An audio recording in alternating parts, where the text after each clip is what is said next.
importante. Yo digo es un libro urgente porque nos confirma lo que ya todos sospechábamos, pero siempre es importante tener la confirmación.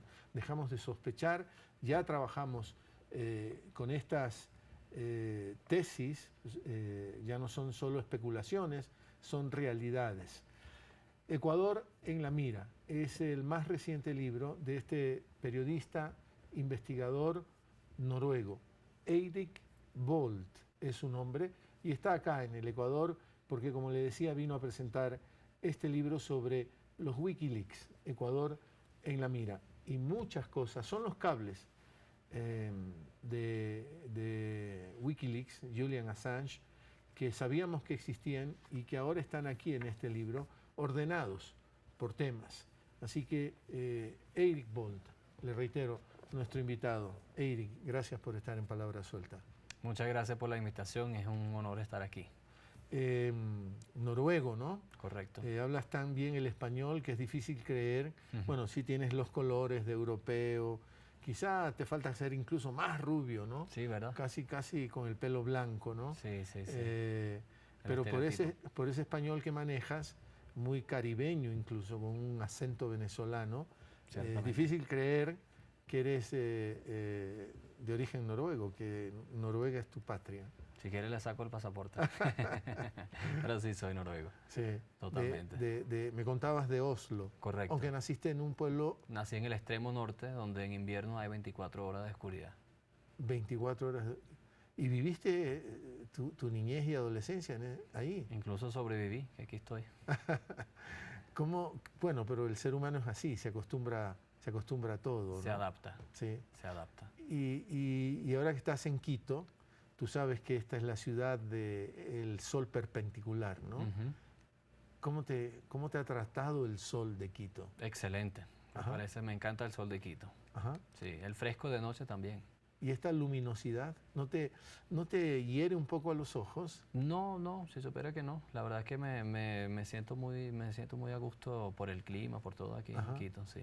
Veo que tienes ahí en la solapa de tu saco, las gafas son imprescindibles. Son imprescindibles. En Quito, ¿no? Totalmente. Latinoamérica se volvió, yo digo, tu espacio fundamental, tu espacio vital.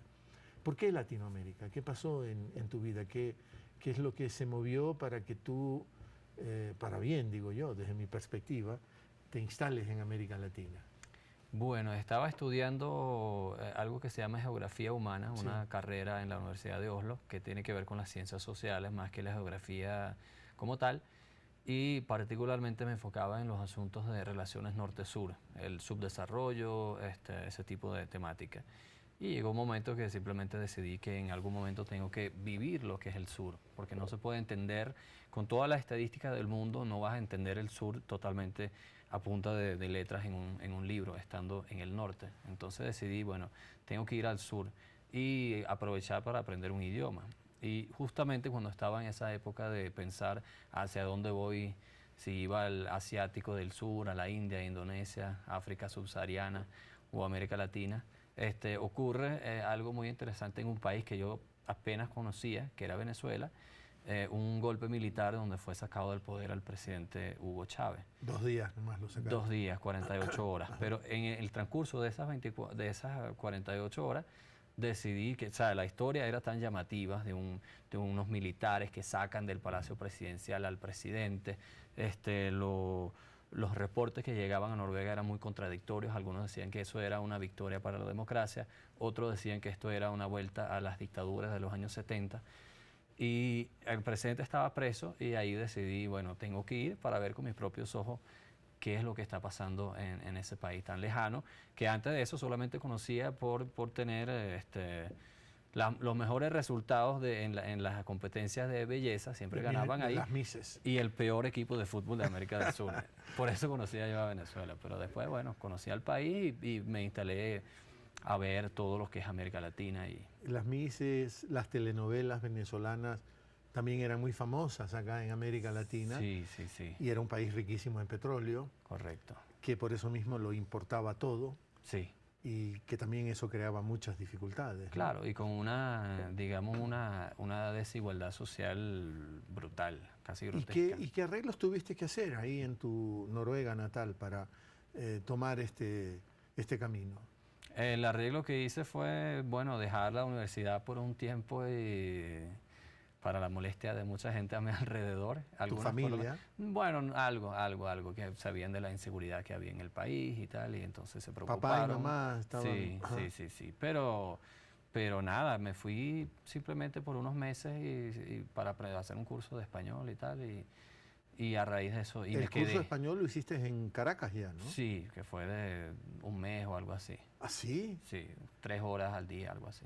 Pero tienes una enorme facilidad para los idiomas, digo yo. Gracias. Sí, porque un curso de un mes que aprendiste a decir buenos días, deme un vaso con agua Ujú, ujú. y no más. Más se aprende en la calle. Aquí en América Sí. Latina, es que América Latina está muy acostumbrada a recibir a extranjeros Sí. y a pesar de la mala experiencia que tienen, sobre todo la del 1492 y para adelante, a pesar, por alguna razón extraña todavía... En 1492 no vino ningún noruego, creo, No, ¿no? él fue de Andaban otra. ustedes por otros lados. Eso es correcto. Sí. Pero igual nos reciben con una calidez impresionante y eso también nos facilita la inclusión en la sociedad, te facilita también aprender el idioma. Pero al comienzo una terrible angustia, no entendías casi nada. Por supuesto. La calle tiene sus lenguajes propios, crípticos, cerrados, muy cerrados para... Intelectualmente es frustrante porque a uno le encanta hablar, a uno le encanta escuchar todo tipo de opiniones diferentes, todo tipo de experiencia, aprender Quieres de los preguntar demás. todo. Quieres preguntar todo y te preguntan todo y no eres capaz de expresar más de lo que expresa un niño de 4 años. Ajá. Eso es frustrante. Pero al mismo tiempo, entre todos los malentendidos y la falta de comunicación con las sonrisas y la actitud que tiene particularmente el latinoamericano, Ajá. eso facilita muchísimo la llegada de cualquier personaje de afuera. Y lamento mucho que no sea tan así para los latinos que van a Europa. Ajá. Sí. Y con las épocas que vivimos, peor. Sí, Cuando están hablando de murallas y construir vallas para exactamente. impedir la libre circulación de la gente. Pero de todas maneras, estoy refiriendo a Trump y tú lo sabes, pero de todas maneras queda gente buena, ¿no? Porque por ahí aparecieron jueces que vetaron esas órdenes Sí. ejecutivas y la gente que supuestamente no podía llegar a Estados Unidos está llegando nomás. Sí, no, y además genera un enorme backlash, Sí, una enorme retroceso, reacción. ¿no? Sí, Sí. una reacción, o sea, Ajá. la gente no lo ve con buenos ojos Sí, sí, he visto reacciones, a nivel mundial. sí.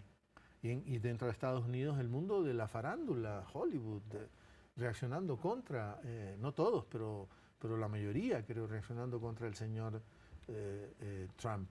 Sí. Y de la comida, ¿qué te pareció esas nuevas texturas, esos nuevos sabores? Excelente. Ajá. Y anecdóticamente, acabo de comerme un ceviche maravilloso antes de venir al estudio. Acá en Ecuador, Sí, Ecuador. aquí. Sí, pero ya en Venezuela, ¿qué? La arepa. Sí, la arepa, Esta el pabellón parte del criollo. mundo es la región del maíz, digamos, Sí. ¿no? Porque no solo en Ecuador tenemos gran variedad de maíz, en todas partes de América Latina. Sobre todo la parte, digamos, la parte norte de América del Sur para arriba. Ajá, Sí, ajá, eso claro. hombres de maíz, y Sí. por algo se dice así. Sí. Y en Venezuela también. Son hombres de maíz. Sí. Sí. Esa arepa se come a cada rato y con todas las comidas. Con carne mechada, con queso, con pollo, con reina pepiada, que es una ensalada de pollo con aguacate. Una gran variedad. Pero tú estás asentado de todas maneras en Noruega. Sí. en este Vuelves a momento. Noruega. Sí. Ya. Y cuando vuelves, me imagino que por lo menos tu círculo más cercano tendrá curiosidad y te preguntan, Sí, vale. Claro ¿has que venido sí. de dónde? ¿De otro planeta? Ujú. ¿Ah? ¿Es la misma luna que los alumbra de noche? Ah, Sí, claro que preguntan y hay curiosidad. Los medios de comunicación me llaman a veces y me preguntan qué es lo que está pasando en América Latina. ajá. Y los conocidos, los amigos, todo el mundo. Aunque el noruego es muy viajero, o sea, no es que... Claro, desde siempre, ¿no? Desde siempre, desde los vikingos. Sí, claro. Que tuvimos la única época que tuvimos alguna incidencia importante geopolítica y fue por la superioridad de nuestra tecnología naval, Ajá. que nos hizo llegar supuestamente a América unos 500 años antes de Colón, Sí. pero llegamos a la parte del norte y por alguna razón, a pesar de que el que llegó tenía mi nombre, no tenía la misma actitud de querer quedarse. Se devolvió. Sí. Él llegó a Groenlandia y el hijo de él supuestamente llegó al Vinlandia, que es el norte de Estados Unidos, por ahí. Norte de Norteamérica. Eirik es un nombre muy común en Noruega. Sí, sí. De hecho, es un nombre de la época de los vikingos, del viejo nórdico, y que después se fue cambiando a Erik. Claro, en Venezuela nadie te decía Eirik, te decían Erik. En cualquier parte del mundo es Erik. Y tú no te sientes ofendido para nada. No, de ninguna manera. La geopolítica, esta geografía humana, que en el fondo tú decías no es cartográfica, o más bien es sociología, habla del ser humano, ¿no? Te lleva a también intentar entender el funcionamiento de estas sociedades. Por supuesto. Y para eso he venido, por eso escribí este libro, para entender, o sea, para eso hice la investigación, para entender, para aprender, para comprender lo nacional, donde se, digamos, lo bueno de la geografía humana, de la metodología, de la forma de analizar, es que toma en cuenta tanto las tendencias o los procesos que son globales, y también donde se encuentran con el contexto nacional. Y precisamente de eso es que nos enseña el Wikileaks, que es el punto de encuentro entre un sistema global, un aparataje diplomático global de los Estados Unidos, el mayor aparataje de digamos, poder global que ha existido en la historia de la humanidad, y donde ellos se encuentran con el contexto nacional, que es el contexto político ecuatoriano. Tú haces en una parte del libro una diferenciación. Ellos tienen, los estadounidenses, Departamento de Estado. Los demás tenemos ministerios de Relaciones Exteriores. Sí. ¿Qué connotación tiene eso? La verdad no conozco el origen del por qué se llama Departamento de Estado y no Departamento de Relaciones Exteriores o algo parecido. La verdad no conozco de dónde viene eso. A lo mejor usted me ayuda. No, yo pensé que era una cosa que tenía que ver con las políticas imperiales, ¿no? Puede ser. Estados Unidos es un país imperial. Claro. Está en todas partes y está en América Latina con gran fuerza. Sí. Nosotros decimos, cuando hablamos de la embajada, es un código, digo acá políticamente hablando, que se refiere a la embajada. Sí, o sea, la embajada. La embajada. Se sabe cuál es. Sí. Claro, que es eso también lo dices en tu libro, que es la embajada que tiene el suficiente poder como para andar metiendo mano y chequeándole a todo el mundo, ¿no? Y que tiene la organización para poder hacerlo, ¿no? 77.000 funcionarios, si mal no recuerdo, consiste o sea, son los que constituyen el aparato diplomático de Estados Unidos, que es el único aparato diplomático en el mundo capaz de influenciar a todo el planeta. Y obviamente lo hacen. Y a ellos se agrega ahí, digamos, unas límites borrosas entre lo que es lo diplomático y lo que es lo militar y lo que es la parte, digamos, de inteligencia. Por ejemplo, los cables que se envían desde aquí de Quito, algunos se envían simplemente al Departamento de Estado, o sea, a Washington, donde está la canciller o la secretaria de Estado, que es el nombre que ellos usan para ministro de Relaciones Exteriores o canciller. Pero otros cables se envían también a la CIA, o se envían a la inteligencia militar de ella, menos conocida, pero igual de importante que la CIA, y al Comando Sur que está ubicado en Florida, que es donde se coordina la presencia militar de Estados Unidos en el hemisferio sur. Entonces bueno, ahí se ve como que donde se entremezcla lo diplomático con lo militar y los aspectos de inteligencia. También, obviamente, lo que revelan estos cables es que a veces los diplomáticos de Estados Unidos actúan un poquito más como agentes y menos como diplomáticos, porque toman acciones que no se conciben dentro de lo que son la Convención de Viena y otras reglas del juego que digamos, establecen los límites de lo permitido y no permitido en los cuerpos diplomáticos, en las relaciones entre Estados. Para que esa protección especial que tiene un diplomático no se convierta en abuso, ¿no? Exactamente. De esa protección especial. Sí. Solo pequeñas curiosidades antes, Eirik. Eirik Bolt, periodista, investigador noruego, que está acá, vino a presentar su más reciente libro, Ecuador en la mira, a propósito de los Wikileaks. pero referidos a Ecuador, porque hay todo un apartado sobre nuestro país, sobre Ecuador. ¿Conociste a Chávez en persona? Sí, lo conocí. Ajá. Tuve el privilegio de entrevistarlo en una época donde estaba en su, digamos, mejor momento de estrellato internacional de la política, donde algunos lo odiaban, otros lo amaban, pero nadie lo ignoraba. O sea, de hecho, cuando solicité la entrevista, me dijeron que estaba el número 1000 y pico en la lista de periodistas extranjeros que solicitaban una entrevista con el presidente. Y de hecho, lo único dos que yo vi con mis ojos que llegaron antes que yo a la entrevista fueron el actor Sean Penn, de Estados Unidos, hollywoodense muy famoso. Sí, claro. Y la supermodelo Naomi Campbell.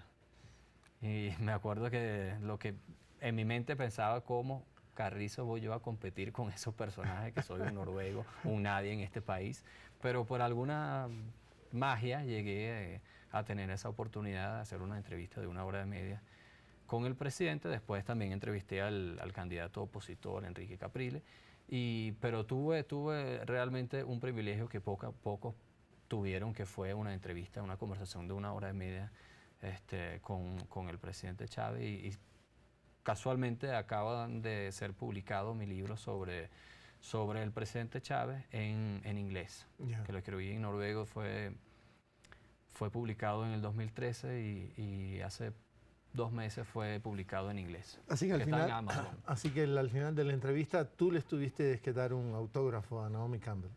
Ojalá fuera así. Ojalá fuera así. ¿Y cómo era Chávez? O sea, así visto él en el escenario, no digo que yo abajo, simplemente la lente de la cámara transmitiendo, era un tipo que parecía muy seductor, sí. Con la palabra. Podía quedarse charlando contigo horas y horas, dándote clases de historia de Venezuela, Simón Bolívar, y no solo de Venezuela, sino de América Latina. Era un seductor. Un seductor de masa. O sea, si de algo están de acuerdo, y lo demuestran los cables diplomáticos, tanto los diplomáticos de Estados Unidos, los seguidores de Chávez, los antagonistas de Chávez, los opositores a Chávez, es que Chávez fue un gran estratega y un gran seductor de masa. O sea, de eso no queda ninguna duda en absoluto. Y la huella que dejó en la geopolítica regional de aquí de América Latina son profundas. De hecho, y el ejecutor de esa política de América Latina, política internacional de Chávez, era Maduro. Sí, él era canciller en la época donde Venezuela tuvo su máximo momento de influencia regional. Y yo, que soy un periodista independiente, que no me gusta, digamos, comprar los discursos de los presidentes, sino que siempre tengo que investigar críticamente, llegué a la conclusión de la importancia que tuvo Venezuela en cuanto a, digamos, aumentar la autonomía de América del Sur, de aumentar su independencia ante potencias externas, y de crear un ambiente de cooperación regional nunca antes visto. Eso yo concluí eso gracias a los cables Wikileaks, porque fueron los mismos diplomáticos de Estados Unidos que en documentos secretos enviados desde las embajadas en todo el continente de América del Sur, que se lamentaban de cómo iban perdiendo influencias, de cómo Estados Unidos ya no podía imponer la política exterior a los países del sur, sino que los países del sur empezaron a tomar, digamos, el control de sus propios países, empezaron a tomar control de con quiénes iban a cooperar y con quiénes no, y empezó a fallar la vieja estrategia de dividir y vencer. Pero como demuestran también los cables, la reacción de Estados Unidos ante ese proceso histórico, donde una muestra importantísima es la sede de UNASUR aquí en Quito, en la mitad del mundo, ante ese proceso de integración regional y de independización en lo geopolítico, que incluso llegó a traspasar la frontera ideológica. O sea, no hay que olvidar que países como Chile, gobernado por Piñera, un presidente de derecha, Santos de Colombia, llegaron a unirse a UNASUR. Y esa capacidad estratégica de unirse a países también de otro, o gobiernos de otras orientaciones ideológicas, fue lo que convirtió a Chávez en un estratega tan temido por los funcionarios de los Estados Unidos, como se demuestra en estos documentos que están, por cierto, aquí en este libro también. En Noruega ¿Tuviste facilidades para publicar lo que investigabas en América Latina? Sí, de hecho el libro que escribí de Venezuela fue nominado, no ganó, pero fue nominado Mejor Libro No Ficción del Año por la Asociación de Librerías, creo que fue. De Noruega. Sí, fue nominado para ese premio sí. Ya. ¿Conoces en persona a Julian Assange? Lo entrevisté, Ya. también tuve el privilegio de entrevistarlo, también un gran personaje en el 2013, si mal no recuerdo, enero, en la sede diplomática de Ecuador en Londres. También una gran experiencia. Casi a medianoche me llaman y me dicen, sorprendentemente para mí, vente a la Embajada del Ecuador que tiene una entrevista. Eso era importantísimo.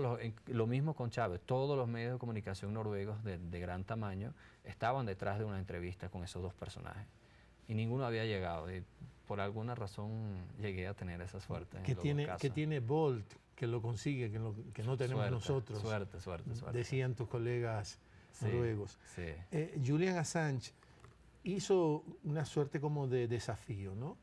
Si usted libera al soldado Manning, yo me voy a los Estados Unidos. Yo me entrego, dijo Julian Assange. Bueno, tú sabes que una de las últimas acciones de Obama fue rebajarle. Manning, si mal no lo recuerdo, saldrá en muy poquitos meses. En marzo tendría que obtener su libertad. Y algunos ya están desafiándolo a Julian Assange. Bueno, vaya y entréguese. Él ha precisado y ha dicho, pero las reglas del juego tienen que estar claras. Claro. Tienen que estar establecidas. Claro. Tampoco me voy a entregar como un idiota.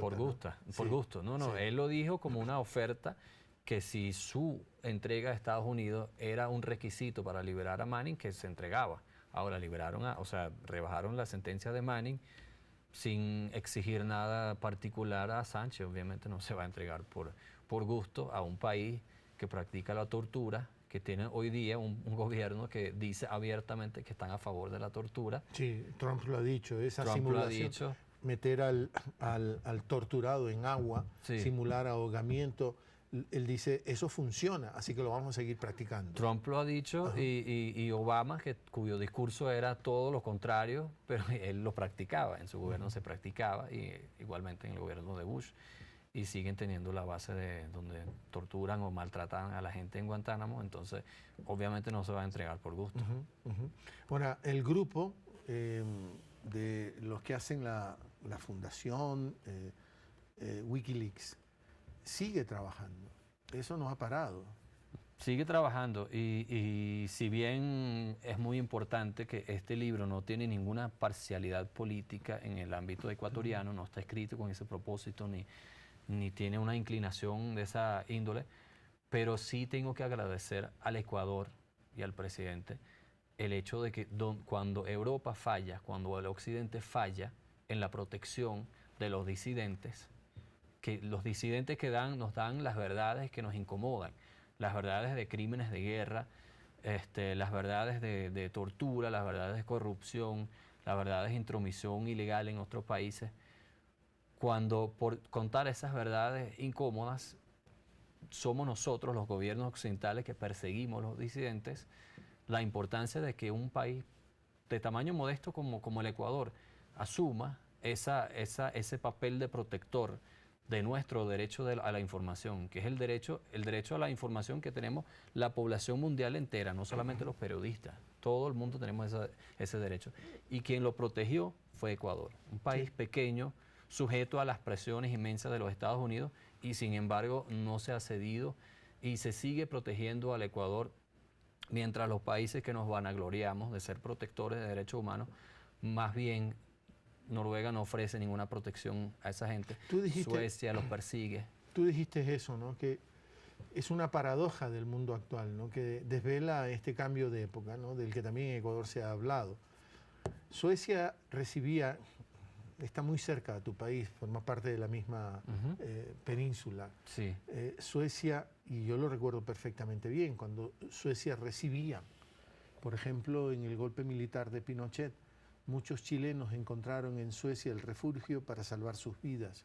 Incluso en Ecuador, te puedo contar el caso de Jaime Galarza Zavala, por ejemplo, que es también como tú, un periodista investigador, que habló de los temas del petróleo. También ha hecho un libro de investigación sobre la muerte de un presidente que tuvimos, Jaime Roldós. La verdad oficial es que fue un accidente y tenemos unas graves sospechas, y él también fue protegido por Suecia. Lo accidentaron. Sí, eso pasaba en el pasado, pero hoy la paradoja es que a Assange lo amenaza Suecia y quien lo protege es Ecuador. Es una gran paradoja. Ajá. Y es penoso para un europeo como yo. Ajá. Orgulloso del papel que cumplimos los países europeos en esa época posguerra, como usted dice, de refugio para la gente perseguida de todas partes del mundo, incluso de aquí de América Latina, y hoy día es al revés. Hoy día es América Latina que protege los derechos de unos disidentes occidentales. Uh-huh. Yo jamás me imaginaba ver el mundo al revés en ese sentido, pero hoy día es una realidad, y no solo es una realidad en el caso de Wikileaks y de Assange, sino también en el caso de Snowden, que él, si bien es cierto que él está en Rusia, pero casi llega al Ecuador primero. Pero los países que le ofrecieron el asilo, y el mismo Snowden lo dijo, fueron los países de América Latina. Fue Ecuador, fue Venezuela, creo que incluso Cuba, Nicaragua, Bolivia. Era lo que le hicieron a Evo Morales. Sí. Cuando pensaron que lo llevaba en el avión presidencial. Sí. Lo bajaron en España. Increíble. Sí. O sea, bajar un avión presidencial en pleno vuelo. Y obligarlo, e incluso meterse a allanar, prácticamente allanar el avión en un país europeo. O sea, una conducta que ni siquiera los dictadores más locos del mundo le faltan el respeto a la ley internacional y las costumbres de trato entre países de una manera tan grotesca. Sí. Y ahora se prestan a eso unos países europeos que antes eran refugio protector de derechos humanos de gente de otras partes. ¿Y en dónde está la civilización entonces? ¿Y en dónde está la barbarie? Son buenas preguntas. Sí. Que juzgue cada quien. O quizá sea importante de que trabajemos con otro instrumental, ¿no? Y que no creamos en civilización. Porque, quiero decir con esto, a veces la arrogancia hace pensar que unas civilizaciones son superiores a otras. Y han mirado con desdén al que tú lo consideras inferior porque no tiene el mismo desarrollo tecnológico. Y por esta parte del planeta más bien hablamos de culturas distintas. Sí. No superiores una a la otra, sino simplemente distintas. Y quizá estamos viviendo en este siglo XXI una demostración inequívoca de que es mejor hablar de culturas y no de civilizaciones. ¿Te parece? Sí, me parece justo ese punto, particularmente. Y lo demuestra lo que está sucediendo ahora. Y cuando en tu país, en Noruega, tratas de estos temas, ¿tienes receptores? ¿Tienes gente que te escucha? Sí, hay gente que escucha, por supuesto. Hay gente que no está contenta con eso. Algo que me parece muy interesante con el caso de Wikileaks y de Snowden es que une a los libertarios o libertarianos, o como se llaman, de la derecha con la izquierda. Los menos prestos a digamos, entender otros argumentos, de entender lo patéticos que es prestarse a esa persecución a esos disidentes, los que menos lo entienden tiende a ser el centro político, por lo menos en cuanto a partidos políticos. Pero ahí se unen diferentes tendencias ideológicas que estamos de acuerdo, independientemente de diferentes puntos de vista ideológicos, estamos de acuerdo de la importancia de la posibilidad de la disidencia, del derecho a disentir, y al libre acceso a la información, de que el libre acceso a la información de cómo los poderosos utilizan su poder, de cómo lo ejecutan, que eso es una columna vertebral fundamental para el ejercicio de la democracia. Ahora, entiendo y acepto tu planteamiento de que el hecho de haber investigado esto, organizarlo, proponerlo como un libro, facilitarle a los demás la tarea porque ya viene organizado, no quiere decir, y aunque tengas una posición, no quiere decir que estás dispuesto a ser instrumentalizado en favor de una u otra tendencia. Eso me parece absolutamente respetable y uno tiene que respetar profundamente eso. Pero los datos revelan cosas, sin ese afán de instrumentalizar, que en la derecha de nuestra región, y hoy sí ya en Ecuador, hay gente que considera hasta un honor poder informar a la embajada. Sí. Es un honor que la embajada me llame a mí para que yo sea su informante. Eso encuentras en los cables. Digo, Por supuesto. no esa declaración de honor, pero esa predisposición a concurrir siempre que la embajada convoca. Sí, hay todo tipo de... claro, eso es un tema sensible donde hay que distinguir entre lo que es simplemente un encuentro donde quizá, qué sé yo, se discute posibilidades de negocio, cosas que están claramente dentro de lo que establece la Convención de Viena y otras convenciones de relaciones diplomáticas, pero hay otras que rayan en lo que es traición, en lo que en cualquier país normal, democrático, se considera traición a la patria. Y hay otros que están en el medio, donde se revelan unas relaciones entre factores políticos y económicos de un país, por ejemplo Ecuador, y una embajada extranjera que mucha gente juzgaría poco saludable para la democracia, o incluso lesiva para la democracia y lesiva para la soberanía nacional. Pero yo no quiero ser quien concluya sobre qué es lo que puede ser aceptable o qué es lo que no es aceptable. Eso lo tiene que concluir, bueno, de acuerdo a las leyes ecuatorianas y de acuerdo al parecer y la conciencia de cada ecuatoriano, que sea cada ecuatoriano de derecha o izquierda, de cualquier inclinación política, que juzgue por sí mismo, basado en la realidad, basado en estos documentos de veracidad indiscutible, si esas relaciones son saludables y aceptables o no. Si están de acuerdo con que su propio liderazgo, por ejemplo, sería maravilloso que la misma derecha ecuatoriana, que porque yo tengo una impresión del ciudadano común ecuatoriano como una persona nacionalista, profundamente sensible ante temas de soberanía nacional. También los que son de derecha, los que son opositores al gobierno, que tengo grandes amigos aquí opositores al gobierno, pero todos tienen una actitud de soberanía. Y creo que para ellos sería maravilloso tener la oportunidad de ver con sus propios ojos cuál es la relación que guardan algunos de sus dirigentes con un país extranjero con unos intereses muy alejados a los intereses del Ecuador, y que ellos mismos den un debate si ese liderazgo es saludable o no, si ellos lo representan o no. Entonces, en ese sentido, la idea es hacer un aporte humildemente desde mis capacidades y limitaciones para que todo el mundo, independientemente de su inclinación política, juzgue, para que ellos mismos digan si les parece bien o no. Nosotros sabíamos de estos cables, al principio como que empezaron a fluir a borbotones, no estaban como organizados, como no se podían organizar, no teníamos separados los cables que tocan a Ecuador, los cables en donde Wikileaks habla de Ecuador. Esto es lo que trae tu libro. Sí. Aquí hay, ¿cuántos capítulos? Si me permite revisar, hay no menos que 11 capítulos, de los cuales 8 se tratan casi exclusivamente de Ecuador y el resto se tratan del entorno geopolítico que rodea al Ecuador. Estados Unidos y Ecuador tienen un momento histórico. Cuando Ecuador, por ejemplo, decide, una vez que se concluya el acuerdo de la base de Manta, no renovar ese acuerdo y ya no tener más bases militares extranjeras, como lo proclamó la Asamblea Constituyente de Montecristi. Eso marca también un punto importante entre las relaciones de Estados Unidos y Ecuador. Creo que los Estados Unidos sienten la necesidad más imperiosa de empezar a vigilarnos más cercanamente. Sí, hay una coincidencia en tiempo, que no es casual, de la pérdida de influencia política de Estados Unidos y el aumento de la presencia militar de Estados Unidos en la región. O sea, me explico. A raíz de la llegada principalmente de Hugo Chávez y luego de otros presidentes de corte, digamos, progresista o nacionalista, centroizquierda, izquierda, en el continente, empieza a haber un ambiente donde Estados Unidos ya no pueden imponer su voluntad sobre los gobiernos como si lo hacía antes.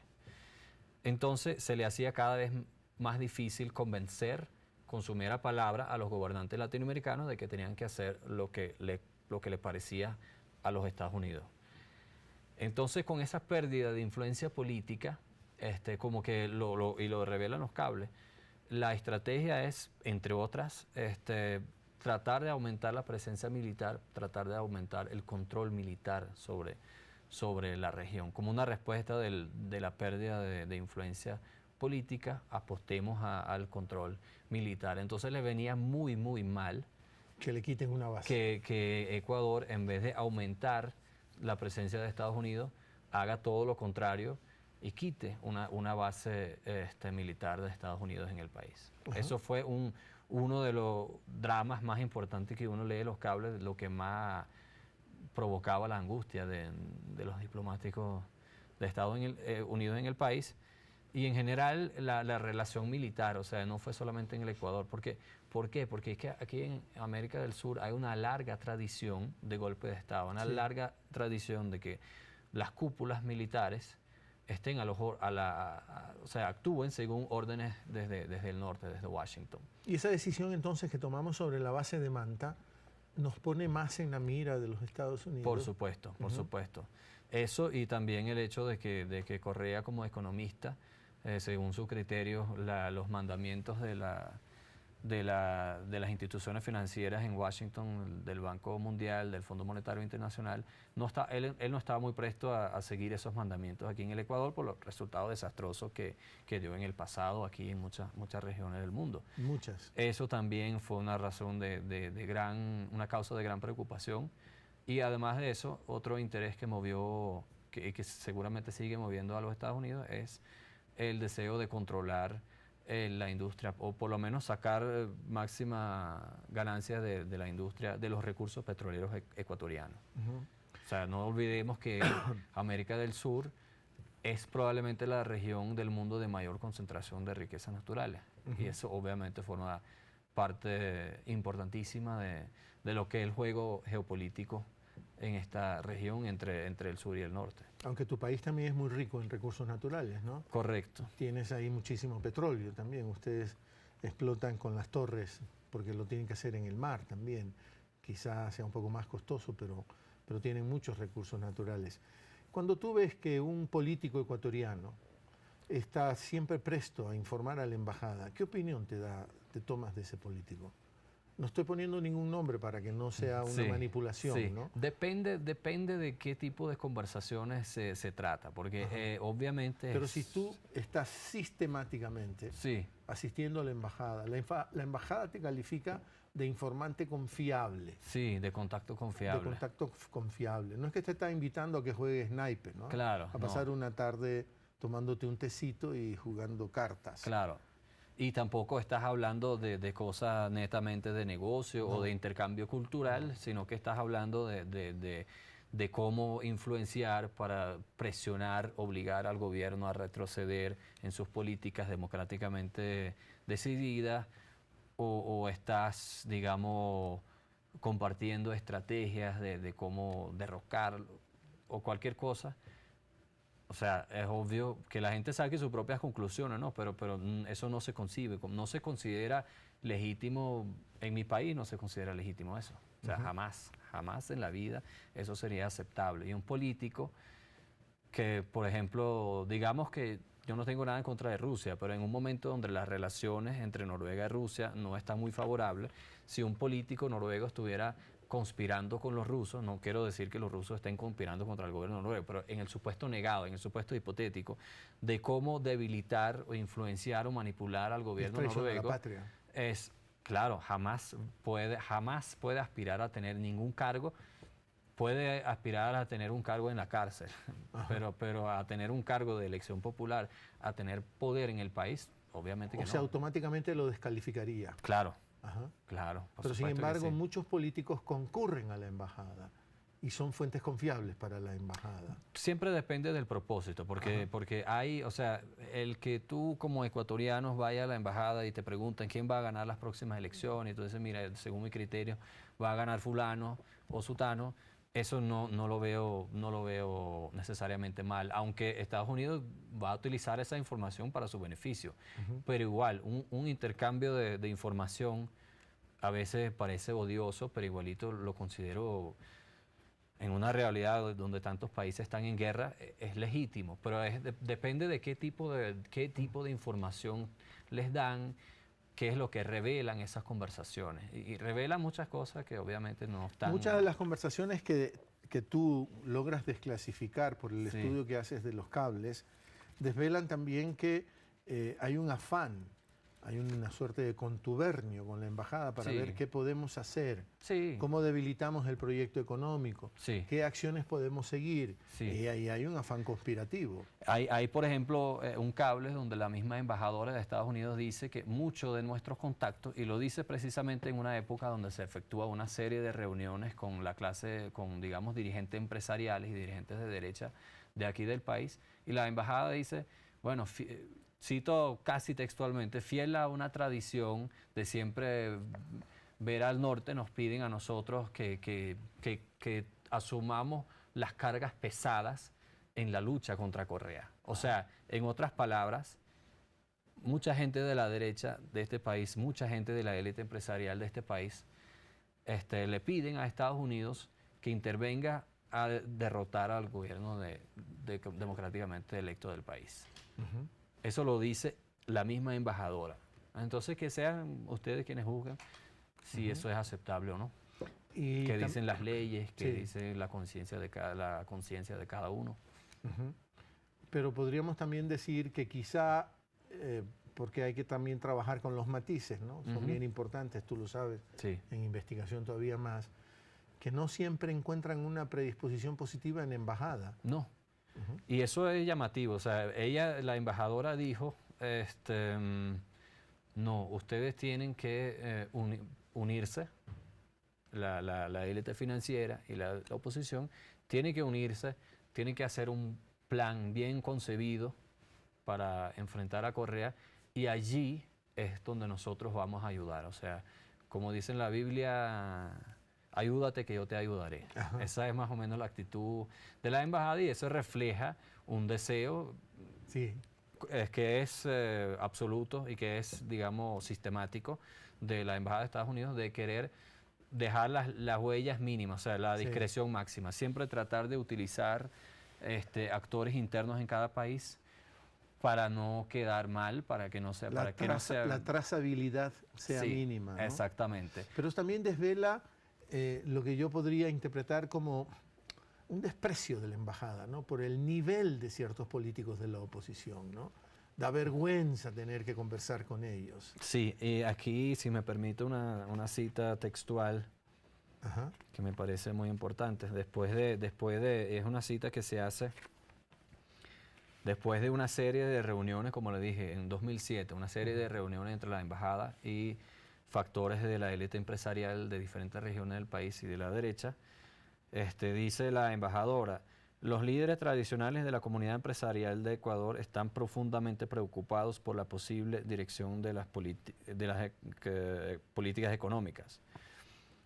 También están muy frustrados con su acceso limitado a la administración de Correa. O sea, están preocupados porque No los reciben. no lo Ajá. reciben o no sé, a lo mejor lo recibe, pero no sigue sus mandatos, Ajá. no siempre cumple con los deseos de la élite empresarial.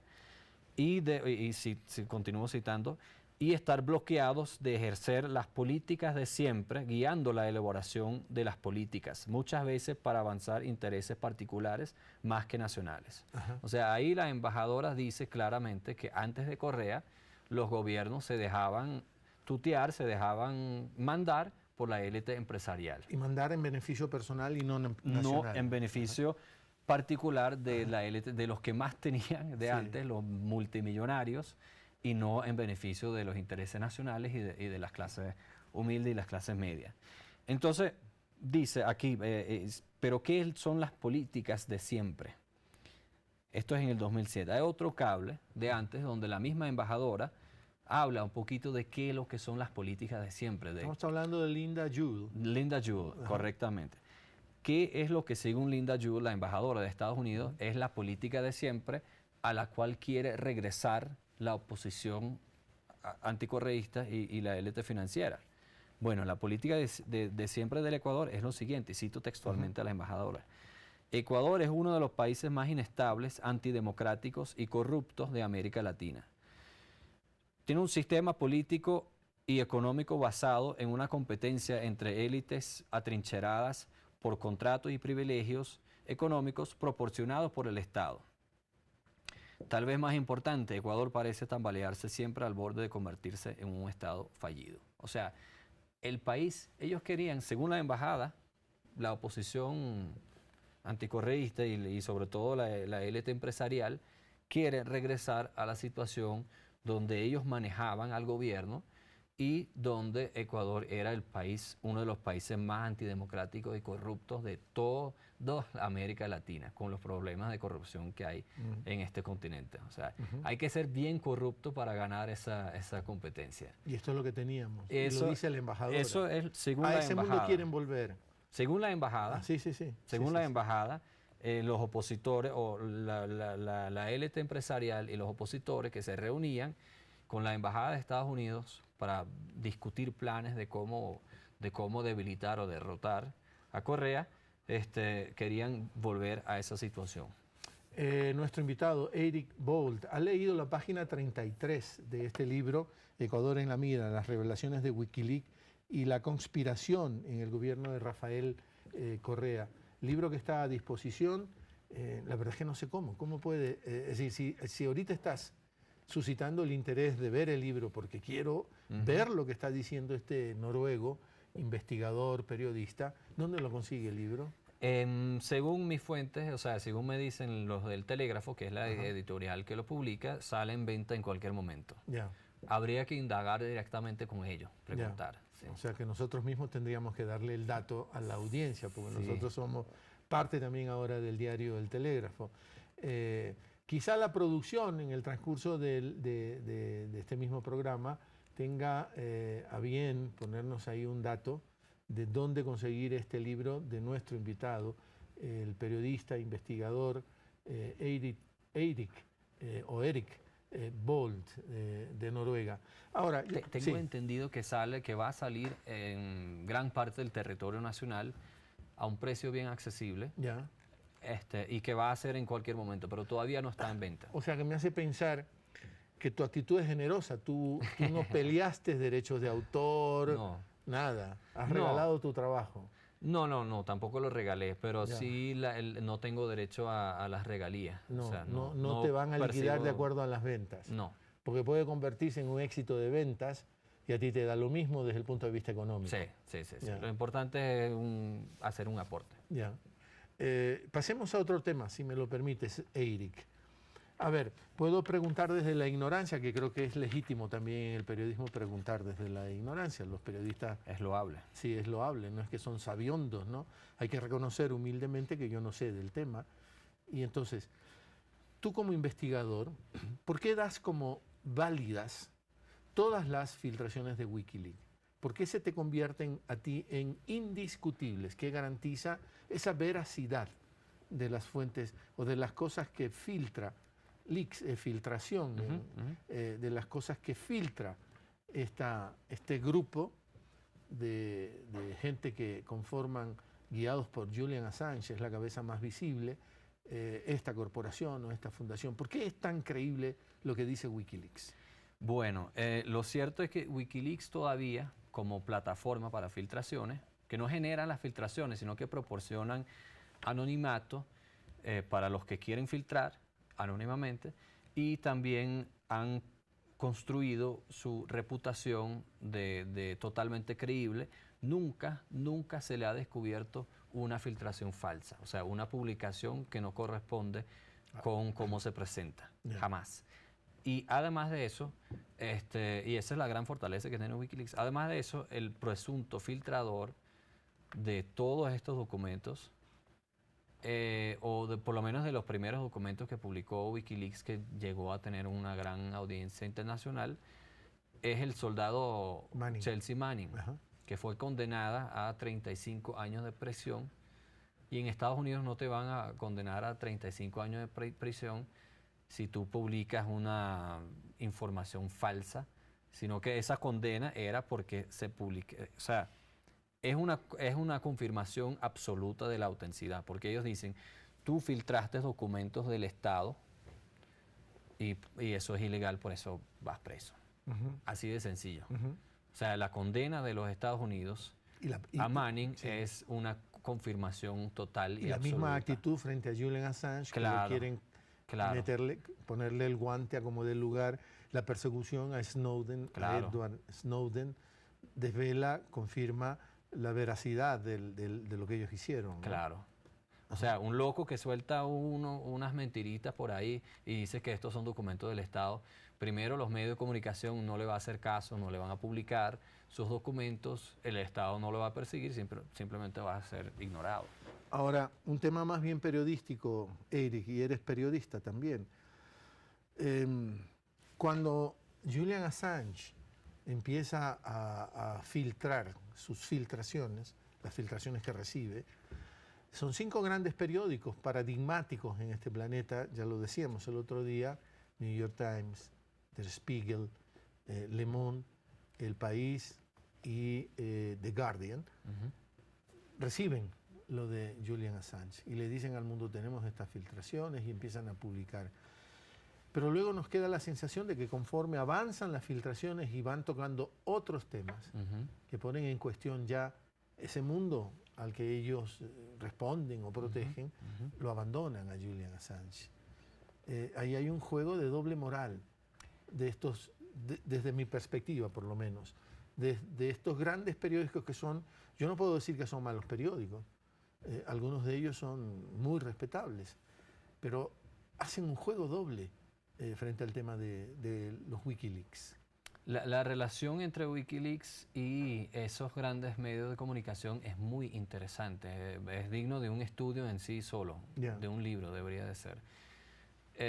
Primero demuestran la capacidad que tienen esos periódicos de sistematizar, de trabajar los documentos, de convertirlos en artículos de alta calidad y de impacto a nivel mundial. Y eso era lo que buscaba Wikileaks. O sea, Wikileaks buscaba medios que tuvieran la audiencia suficiente y la capacidad suficiente de, primero la capacidad de leer y examinar una gran cantidad de documentos, porque fíjense que se trata de cientos de miles de documentos, y no cualquier medio de comunicación tiene los recursos humanos para poner ahí un equipo a leerse 10.000 páginas en poco tiempo. Entonces, esa capacidad de análisis y también la audiencia, porque la idea era que esas verdades que Wikileaks asumió ese gran riesgo, ese gran sacrificio, para que todo el mundo lo supiera. No para que los lectores de un medio de comunicación de poca audiencia solamente lo leyeran, sino que todo el mundo lo leyera a nivel global. Y eso es lo que se te hace interesante, cómo Julian Assange convence a estos 5 grandes medios a que lo hagan. Es el valor noticioso que es indiscutible. Y por eso Julian Assange es un defensor de la libertad de expresión. Por supuesto, pero ¿qué es lo que sucede? Como usted bien dice, después cambia la relación entre Wikileaks y esos periódicos. Lo abandonan y lo abandonan de 2 maneras. Una manera porque empiezan cuando hay revelaciones que son demasiado incómodas para ciertas élites, empiezan a tergiversar o incluso dejar de publicarlas. Claro. Por ejemplo, un caso emblemático cuando New York Times no publicó o pospuso la publicación de un escándalo sobre asuntos militares de Estados Unidos en Afganistán, lo posponen para después de unas elecciones. O sea, empiezan a manipular. Con el propósito de que la gente, o sea, el propósito es que la gente, la idea de la democracia es que la gente esté informada antes de ejercer sus votos, no después. Sí. Después que te sirve, ya votaste. Entonces esa es la idea de la información. Pero New York Times decidió no vamos a publicar esto sino después de las elecciones. El gran New York Times. El gran New York Times. Y después la poca voluntad de publicar una gran cantidad de revelaciones cuyo valor noticioso, incluso comercial, era indiscutible.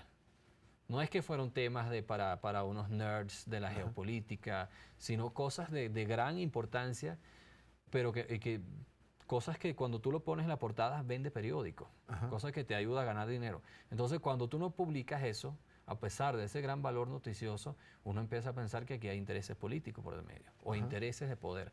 ¿Y tú como periodista qué empiezas a sentir ahí? Bueno, lo que puedo hablar del criterio de Julian Assange, que sabe mucho más de eso que yo, porque tuvo el trato directo con esos medios.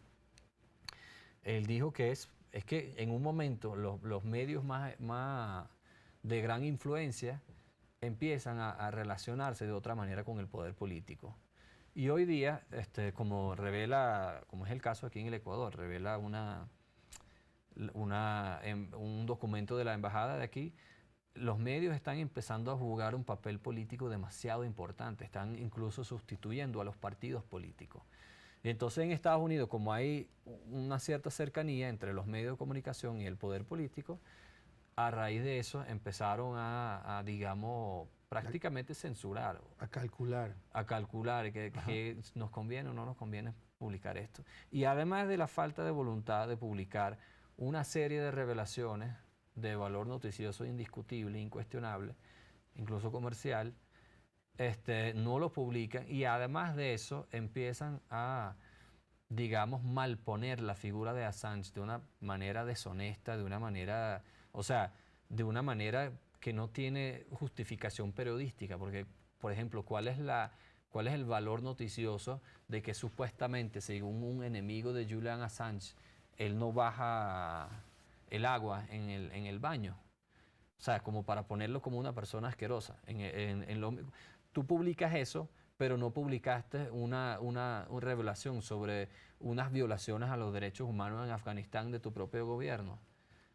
Ya se nota que hay un sesgo. Sí, porque yo, por ejemplo, la última entrevista muy valiosa, larga, que he leído sobre Julian Assange, una entrevista que le hizo Página 12 de Argentina, que ahora es un periódico solo digital, y que no fue parte del pacto inicial tampoco, son los que van y todavía entrevistan. Gran periódico, por cierto. Sí, gran periódico, sí.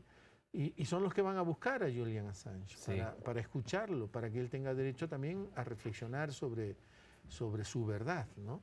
El resto, yo no he vuelto a ver en El País de España, que lo reviso con mucha frecuencia, en New York Times, no los veo que estén preocupados sobre Julian Assange. Sí y no. Por ejemplo, o sea, la cobertura de la persecución de Assange es totalmente sesgada a su desfavor. O sea, los medios de comunicación están a favor de los que oprimen y reprimen y amenazan a Assange, que es precisamente el que le proporciona tanta información que ellos mismos no publican. Pero por otra parte, hay momentos que las revelaciones son de tanta importancia que no pueden prescindir de ellas. No pueden. Por ejemplo, el caso en la campaña electoral, sí, la información de digamos, la actitud fraudulenta del Partido Demócrata en contra de su candidato, de su precandidato progresista Bernie Sanders, a favor de la derechista exsecretaria de Estado Hillary Clinton. Esa información no la podían suprimir, esa información salió a la luz pública. Las marramucias de Clinton en el caso de Libia también ha salido. Y se da lo que demuestra un poco que hay siempre un grado de oportunismo en estos temas. Y es que ahora los medios, como la información que sacaba Wikileaks era en gran medida del Partido Demócrata y del grupo, digamos, muy dudoso que rodeaba a Hillary Clinton y sus negocios dudosos también. Entonces eso le beneficiaba a la derecha, le beneficiaba al campo de Trump. Entonces uno ve a Fox News sacando eso, dándole credibilidad a Assange, dándole apoyo a Assange. Obviamente, cuando los mismos actores que hace unos años decían que Julian Assange debería de estar muerto, algunos decían eso, o por lo menos preso, o tratado de igual forma como Al-Qaeda. Y ahora creen en él, ahora lo sacan. Claro, es la realidad. La política a veces, la ética no siempre va por delante en la política, y eso en Estados Unidos se ve tanto en el campo supuestamente liberal y como en el campo conservador o incluso ultraconservador, como es el caso de Trump y muchos de los que lo rodean. Personalmente, ¿qué impresión te produjo Julian Assange? Una persona muy apasionada, auténticamente apasionada en el tema de la libertad de información, de la transparencia. Casi que un extremista pero en un buen sentido de la palabra, de la transparencia. Aun cuando quizás uno comparte 100% de sus criterios en cuanto a qué tipo de información debe salir y qué no, pero él por lo menos se puede decir que es un apasionado de la transparencia, tiene una filosofía interesante de que la única forma de que pueda funcionar de forma óptima una democracia es con que se sepa absolutamente todo lo que hacen los gobernantes, y no solo los gobernantes, sino también cualquier institución de poder, sobre todo, incluso y sobre todo, el poder económico. O sea, conocer la actuación desde adentro. Eso en eso cree Julian Assange. Y se puede decir que tiene una filosofía. En tu país, Noruega, ¿la gente sabe que Julian Assange está en la Embajada de Ecuador en Londres?